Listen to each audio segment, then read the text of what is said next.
Hello friends, मैं नितेश सिन्हा। आपका अपना channel tricky math bye Nitesh Sinha में स्वागत है। आज हम लोग पढ़ेंगे प्रॉफिट एंड लॉस का क्वेश्चन नंबर 33। पिछले वाले वीडियो में 32 नंबर क्वेश्चन तक पढ़ा चुके थे और उम्मीद करते हैं कि आप सभी लोगों को 32 नंबर क्वेश्चन तक समझ में आया होगा। अगर भाई मेरा समझ में आ रहा है तो एक लाइक जरूर कीजिए और कमेंट वगैरह करते रहिए, ठीक है। और जो हमारे साथ नए लोग जुड़ रहे, जो मेरे नए साथी जुड़ रहे हैं, जिनको घर बैठ करके इन सब चीज़ों का तैयारी करना है, रेलवे बैंकिंग एसएससी का, वो हमारे चैनल को जो अब तक सब्सक्राइब नहीं किए हैं प्लीज़ सब्सक्राइब कर दीजिए और बेल आइकन को प्रेस कर दीजिए, ठीक है। चलिए हम लोग शुरुआत करते हैं 33 नंबर क्वेश्चन के साथ, और वो भी प्रॉफिट एंड लॉस का, लाभ और हानि का। चलिए आइए, ठीक है। सवाल क्या कह रहा है? ये आपका क्वेश्चन बोल रहा है कि एक व्यक्ति ने एक निश्चित मूल्य पर दूध खरीदा। क्या खरीदा? दूध खरीदा। एक व्यक्ति जो है एक निश्चित रेट पर, एक निश्चित मूल्य पर दूध खरीद रहा है और उसमें जो है पानी मिलाने के बाद, क्या मिला रहा है? पानी मिला रहा है। पानी मिलाने के बाद वह दूध को क्रय मूल्य पर ही बेच दिया। आ रहा हो समझ में? क्वेश्चन क्या बोला कि एक व्यक्ति जो है एक निश्चित मूल्य पर दूध खरीदा है, कोई उसका दाम होगा, लेकिन उसमें पानी मिलाने पर क्रय मूल्य पर ही बेच दिया। जैसे मान लेते हैं कि 1 लीटर दूध वो 10 रुपये में खरीदा है, ठीक है, और आधा लीटर पानी मिला दिया, ठीक है, आधा लीटर पानी मिला दिया तो, और वो क्रय मूल्य पर ही बेच दिया, ठीक है। 10 में खरीदा था, 10 के हिसाब से बेच रहा है, तो 1.5 लीटर में हो गया। अब ये दूध है तो 1.5 लीटर का दाम कितना हो जाएगा? 15 रुपया हो जाएगा, ठीक है। 10 रुपये लीटर खरीदा था, 10 रुपये लीटर बेच रहा है, तो अब तो इसके पास जो आधा लीटर पानी मिलाया था तो पानी वाला पैसा इसका फायदा कहलाएगा, ठीक है। तो 1.5 लीटर का हो जाएगा 15 रुपया। 10 में खरीदा 1 लीटर, आधा लीटर पानी मिला करके 15 में बेच दिया, 3 लीटर, ठीक है। तो वही कह रहा है कि निश्चित मूल्य पर दूध खरीदा, पानी मिलाने के बाद दूध को क्रय मूल्य पर ही बेच देता है। अब करके उसे 1 लीटर दूध में कितना मिलीलीटर पानी मिलाना चाहिए ताकि उसको यहाँ पर कह रहे हैं 20% का लाभ होना चाहिए। कितने का लाभ होना चाहिए? 20% का लाभ होना चाहिए। तो देखिए भाई, मेरे इसका ट्रिक है बनाने का।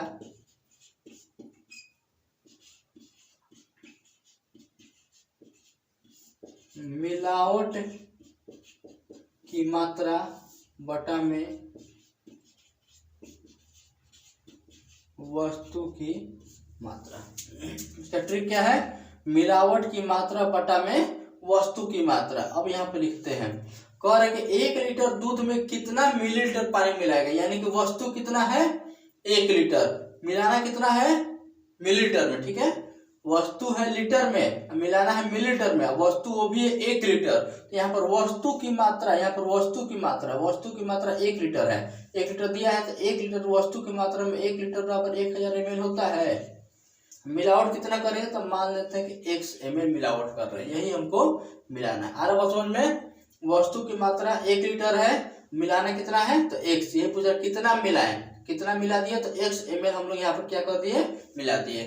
अब यहाँ पर हो जाएगा कितना फायदा हो रहा था? 20%। 100 में 20 फायदा हो रहा है, यानी कि 100 वस्तु है और 20 उसका मिलावट है। तो वस्तु की मात्रा यहाँ पर रखेंगे 100, मिलावट कितना होगा? 20 लाभ, तो 20 मिलाएंगे वही तो हमको लाभ होगा। 100 में 20 मिला दिए, 20% हमको क्या हो गया? फायदा हो गया। अब इधर आते हैं 100 बटा में, ये 2 जीरो से 2 जीरो ये कट जाएगा, x बराबर क्या हो जाएगा? 10 से 20 में गुना कर दीजिए, 20 तरह का 200 ml। 200 ml जो है दूध में पानी मिलाएगा, तब जाकर उसको 20% का फायदा होगा। ये आपका 33 नंबर क्वेश्चन कंप्लीट हो गया।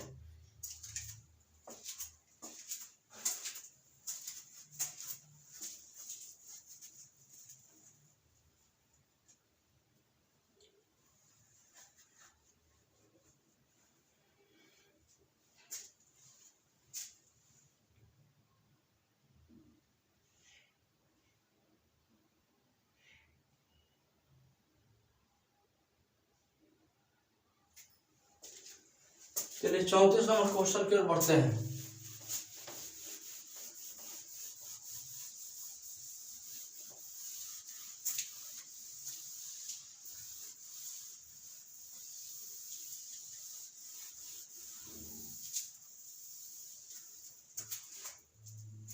Question number 34।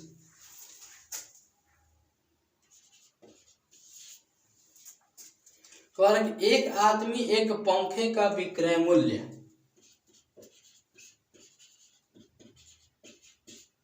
एक आदमी एक पंखे का विक्रय मूल्य 400 रुपए से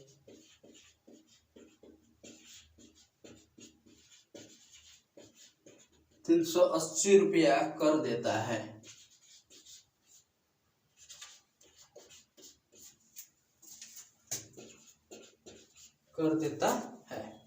तो उसकी हानि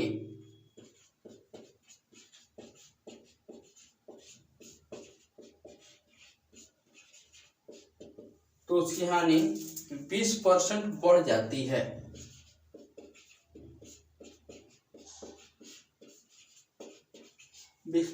बढ़ जाती है। तो पंखे का क्रय मूल्य क्या है?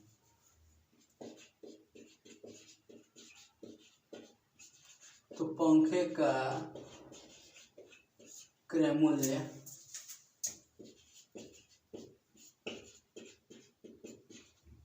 क्या है? देखिए आपका सवाल क्या कह रहा है।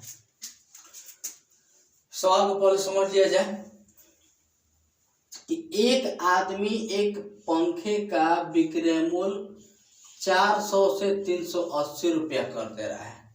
ठीक है, एक आदमी एक पंखे का विक्रय मूल्य यानी कि एक आदमी जो है एक पंखा बेचने जा रहा है, कितना में? 400 में, लेकिन इसका मन बीच में बदल गया है। ठीक है, तो 400 के बदले 380 रुपया में बेच दिया और कह रहा है तो उसकी हानि 20% बढ़ जाती है। ध्यान रखिएगा क्वेश्चन को। एक आदमी एक पंखा 400 के बदले 380 में बेच दिया तो हानि 20% बढ़ गया। यानी कि अगर वो 400 में बेचेगा फिर भी उसको हानि हो रहा था। और असल में अगर वो 400 में पंखा को बेचेगा तो भी उसको हानि हो रहा था, और 400 के बदले अगर 380 में बेच दिया तो जितना हानि हो रहा था उसमें 20% और बढ़ गया। यानी कि पहले से हानि हो रहा था, उसको 400 में बेच रहा था तब भी उसको पहले से हानि हो रहा था। ठीक है, तब कह तो पंखे का क्रय मूल्य ज्ञात करें, सीपी निकालना है। और समझ में कैसे ये निकलेगा? तो यहाँ पर देखिए हम लोग मान लेते हैं दोनों हानि कह रहा है, हानि पहले से हो रहा था फिर हानि बढ़ जाता था। हानि बराबर क्या होता है? क्रय मूल्य माइनस विक्रय मूल्य। ठीक है, यहाँ मान लेते हैं कि लेट सीपी बराबर 100 रुपया। देखिए हानि आपका दोनों तरफ हो रहा है, हानि इधर भी हो रहा है और हानि इधर भी हो रहा है। हानि का भाई मेरे फॉर्मूला देखिए एक्सप्लेन करके बना देते हैं, समझ में आप लोग को आ जाएगा। CP minus SP. अगर मान लेते हैं कि क्रय मूल्य अगर 100 रुपया आपका होगा अब विक्रय मूल्य 90 रुपया होगा तब ना हानि होगा। 100 में से 90 घटेगा तो आप 100 में खरीद करके 90 में बेचिएगा तो आपको हानि हो रहा था। हानि का यही फॉर्मूला होता है, क्रय मूल्य माइनस विक्रय मूल्य। यहाँ पे लिख देते हैं सीपी माइनस एसपी। आ रहा है समझ में?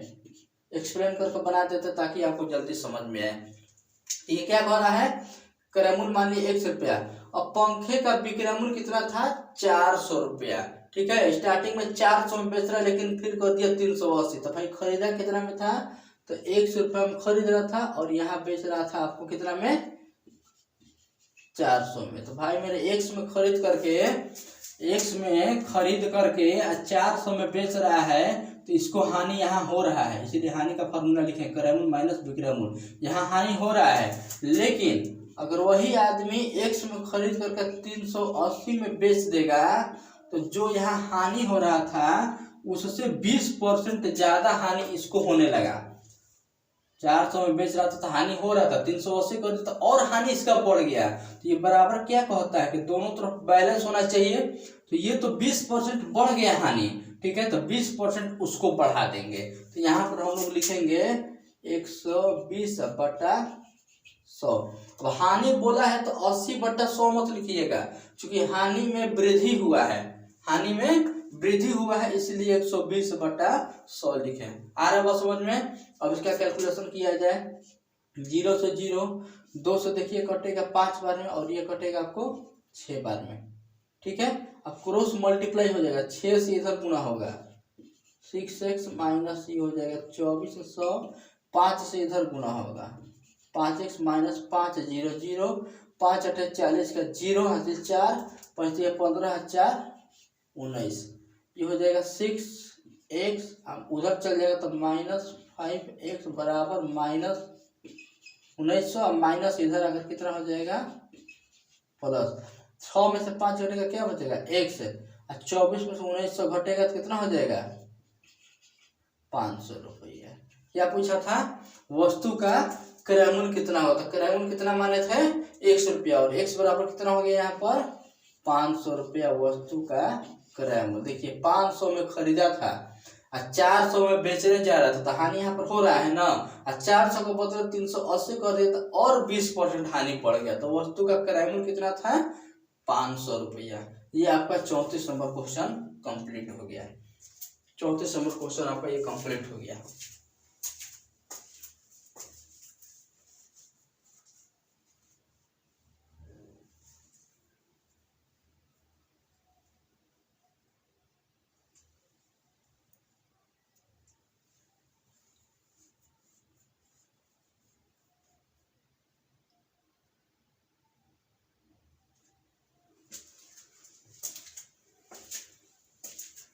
चलिए 35 नंबर क्वेश्चन देखते हैं अब।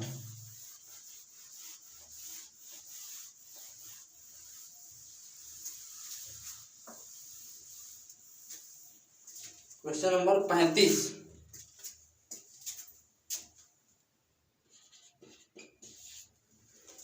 कह रहा है कि एक व्यापारी नगद भुगतान पर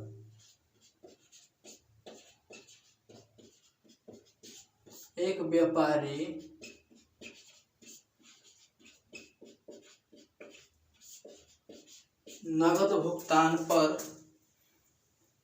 10% छूट देता है।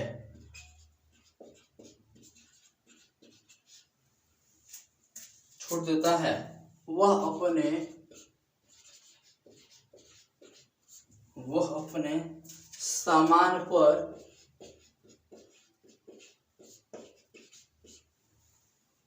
लागत मूल्य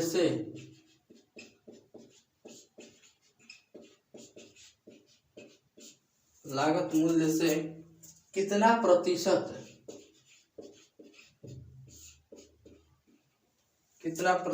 अधिक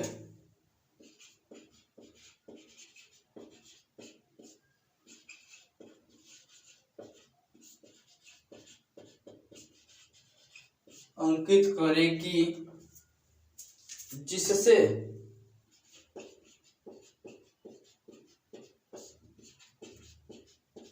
उसे 17% का लाभ हो सके,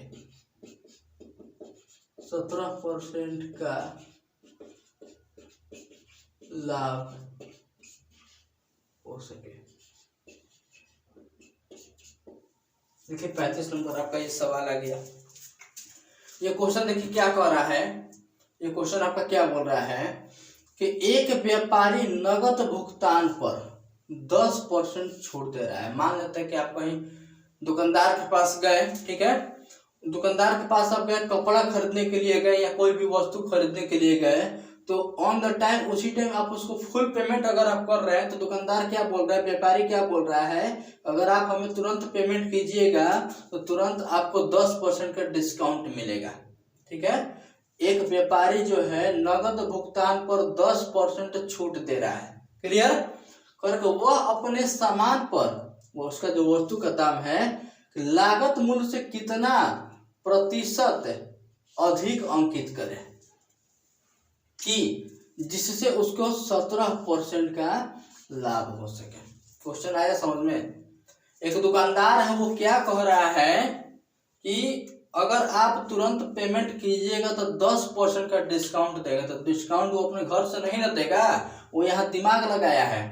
क्या दिमाग लगाया है, तो जितना वस्तु का दाम होगा वो कह रहा है कि उस पर हम कितना बढ़ा कर रख दे कि 10% डिस्काउंट देने के बाद भी, मतलब कि दुकानदार जो है उस वस्तु का दाम कितना बढ़ा कर रख दे कि कस्टमर को 10% डिस्काउंट देने के बाद भी दुकानदार को 17% का फायदा होना चाहिए। तो कितना बढ़ा कर रखा जाएगा दाम, अगर 100 रुपये वस्तु का दाम होगा तो उसको कितना बढ़ा कर रखा जाए कि 10% डिस्काउंट देने के बाद भी मेरा 17% का फायदा होना चाहिए, यानी कि 117 रुपया मेरा आना चाहिए, जिसमें से 100 रुपया पूंजी और 17 रुपया फायदा। तो कितना उसको बढ़ा कर रखा जाए। इस टाइप के क्वेश्चन को बनाने के लिए भाई मेरे देखिए एक ट्रिक होता है।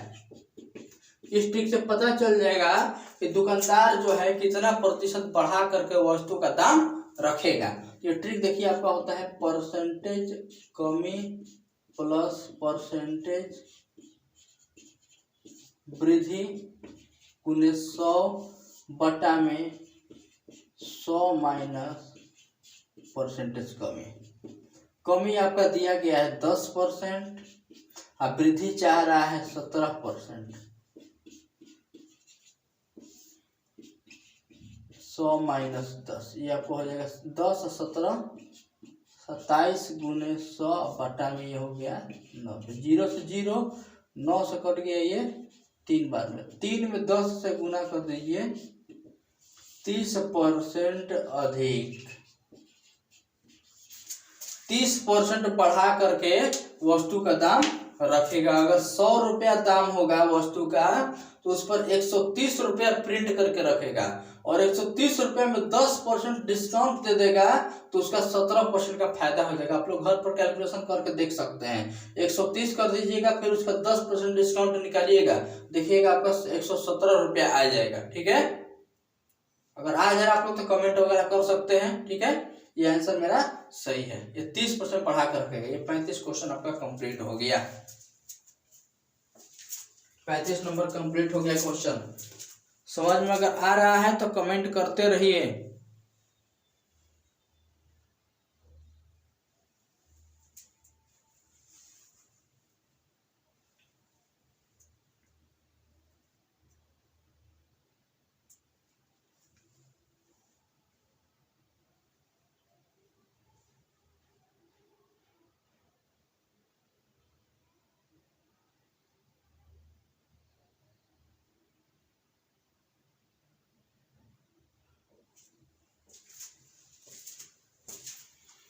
चलिए 36 नंबर देखा जाएगा क्वेश्चन।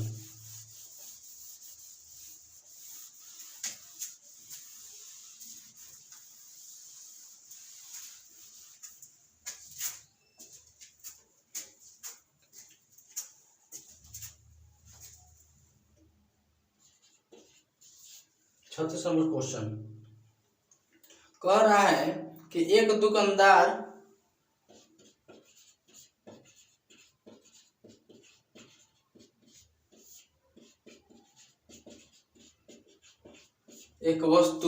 एक दुकानदार एक वस्तु 21 रुपए में बेचता है।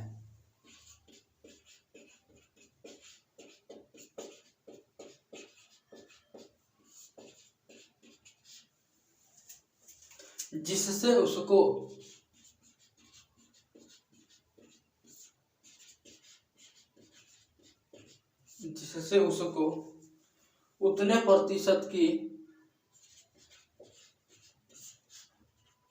उतने प्रतिशत की हानि होती है।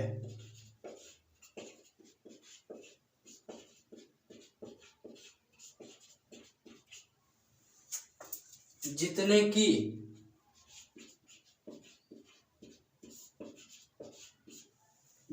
की उस वस्तु की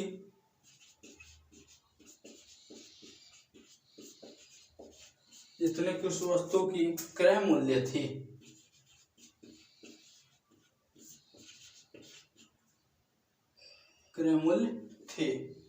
तो उस वस्तु का क्रय मूल्य क्या होगा, तो उस वस्तु का क्रय मूल्य क्या होगा। देखिए आपका ये क्वेश्चन है 36 नंबर क्वेश्चन। ये जो क्वेश्चन है दो टाइप का सवाल आपका होता है।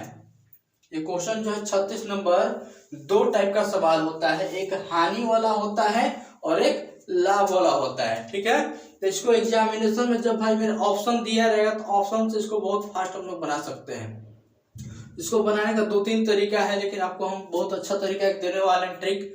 ठीक है, तो ये देखिए क्वेश्चन क्या कह रहा है, ये आपको बोल रहा है कि एक दुकानदार जो है, क्या है, एक दुकानदार एक वस्तु 21 रुपए में बेच रहा है, यानी कि एसपी। एक दुकानदार एक वस्तु 21 रुपए में बेच रहा है, जिससे उसको उतने प्रतिशत की हानि होती, कितना परसेंट का, तो जितना उस वस्तु का क्रय मूल्य था। क्वेश्चन आया समझ में, इसमें केवल एक ही वैल्यू दिया रहेगा। इस टाइप के क्वेश्चन में केवल एक वैल्यू दिया रहता है, जो होता है विक्रय मूल्य आपका, इसके बाद कुछ नहीं रहता है। तो क्या क्वेश्चन कह रहा है कि एक दुकानदार एक वस्तु 21 रुपए में बेच रहा है, और इसको उतने प्रतिशत का हानि होता है, कितने परसेंट का, तो जितना वस्तु का क्रय मूल्य है, तो वस्तु का क्रय मूल्य भाई मेरे निकालना है। सवाल आया समझ में। क्वेश्चन को इनडायरेक्ट रूप से फिर से हम समझा देते हैं। जो मेरा ये विक्रय मूल्य आया हुआ है, ये क्वेश्चन कहने का मतलब है कि ये विक्रय मूल्य का जो वैल्यू होगा, जो वस्तु का मेरा क्रय मूल्य होगा, क्रय मूल्य का जितना परसेंट होगा उसी का उतना परसेंट अगर हम हानि निकालते हैं तो वो मेरा विक्रय मूल्य के बराबर होना चाहिए। क्वेश्चन यही कह रहा है कि वस्तु का जितना क्रय मूल्य होगा उसी का उतना प्रतिशत हानि जो आएगा वो मेरा विक्रय मूल्य के बराबर होगा। क्लियर, वही ना बोला कि विक्रय मूल्य 21 है, और जिससे उसको उतना परसेंट की हानि होती है जितना वस्तु का क्रय मूल्य है, तो जितना वस्तु का क्रय मूल्य है उतना ही उतना परसेंट हानि हो रहा है, जो ये है। ठीक है, क्रय मूल्य का जितना परसेंट हानि होगा वो विक्रय मूल्य के बराबर होगा, तो क्रय मूल्य निकालना है। ठीक है, अब देखिए इस टाइप का क्वेश्चन को हम लोग कैसे बनाते हैं, इसका ट्रिक होता है बनाने का, only for loss. Only for loss यानी कि जब हानि कहेगा तब ही ये ट्रिक जो दे रहे हैं लागू होगा। क्रय मूल्य निकालना, तो क्रय मूल्य का देखिए फॉर्मूला होता है सीपी बराबर 10√25 माइनस एसपी प्लस 50। ये ट्रिक आपका होता है जब हानि बोलेगा, ओनली फॉर लॉस लिख दिए हैं यहाँ पर। जब ये हानि बोलेगा तो सीपी बराबर निकलेगा 10, अंडर रूट का बाहर है, ठीक है, √25 माइनस एसपी प्लस 50। ये एसपी तक ही रूट है, 25 माइनस एसपी खाली रूट में है, ये बाहर है। ठीक है, तो क्या इसका ट्रिक हो रहा है, सीपी बराबर 10 √25 माइनस एसपी प्लस 50, और यहाँ पे वैल्यू पुट अप कर दीजिए, आपको पता चल जाएगा कि वस्तु का क्रय मूल्य क्या होगा। क्वेश्चन आ रहा समझ में, ये बहुत ही महत्वपूर्ण क्वेश्चन है। एसएससी वगैरह के एग्जाम में, रेलवे वगैरह के एग्जाम में ये सब क्वेश्चन पूछते रहता है, बैंकिंग में भी ये सब क्वेश्चन पूछता है। आप लोग इसका ट्रिक बस जान लीजिए और तुरंत इसको आप लोग एग्जाम में सॉल्व कर सकते हैं। अगर भाई मेरे समझ में आ रहा है क्वेश्चन तो लाइक करते रहिए, ठीक है, कमेंट भी कर सकते हैं और अपने दोस्तों में इस वीडियो को शेयर भी कीजिएगा। ठीक है, और जो नए हमारे साथ जुड़ रहे हैं, जो अब तक सब्सक्राइब नहीं किए चैनल को सब्सक्राइब कर दीजिएगा ताकि आपके पास मेरा वीडियो पहुंच सके। ठीक है, चलिए वैल्यू पुटअप किया जाए। 10 25 माइनस एसपी की जगह पर क्या रखेंगे 21 प्लस 50। 21 में से 25 में से 21 घटेगा कितना बचेगा 4 प्लस 50। 4 का वर्गमूल क्या होता है, तो रूट में से निकलता है तो प्लस और माइनस दोनों निकलता है, प्लस माइनस 2 हो गया 50। एक बार प्लस लेकर चलेंगे तो गुणा करेंगे 10 दूनी का 20 प्लस 50, ये हो गया 70 रुपया वस्तु का क्रय मूल्य। या दूसरा आता है, एक बार माइनस लेकर चलिए तो 10 में 2 से गुणा करेंगे माइनस करो तो माइनस 20 प्लस 50। 50 में से 20 घटेगा क्या होगा 30। ये भी आपका आंसर है, दोनों का दोनों आंसर है। ठीक है, चूंकि दोनों प्लस में आपका आंसर आया हुआ, तो प्लस में अगर आएगा तो आंसर होता है। तो 70 भी वस्तु का क्रय मूल्य हो सकता है और 30 भी वस्तु का क्रय मूल्य हो सकता है। तो इस टाइप के क्वेश्चन को ऐसे हम लोग इस ट्रिक के माध्यम से हम लोग सॉल्व कर सकते हैं। ये ट्रिक आप लोग हमेशा याद रखिएगा दिमाग मटा करके। ठीक है, ये ट्रिक अपने दिमाग मटा लीजिएगा। 10 √25 माइनस एसपी प्लस 50 आपका क्रय मूल्य निकल जाएगा। ठीक है, अगर दोनों प्लस में आ रहा है तो दोनों आंसर है, अगर एक प्लस में आएगा एक माइनस में तो प्लस वाला आंसर आपका हो जाएगा। क्लियर? इस तरह के क्वेश्चन को ऐसे हम लोग सॉल्व करते हैं। इसका प्लस वाला क्वेश्चन यानी कि लाभ वाला क्वेश्चन अगले वाले वीडियो में बनाएंगे। आज के लिए इतना ही काफी रखते हैं। धन्यवाद।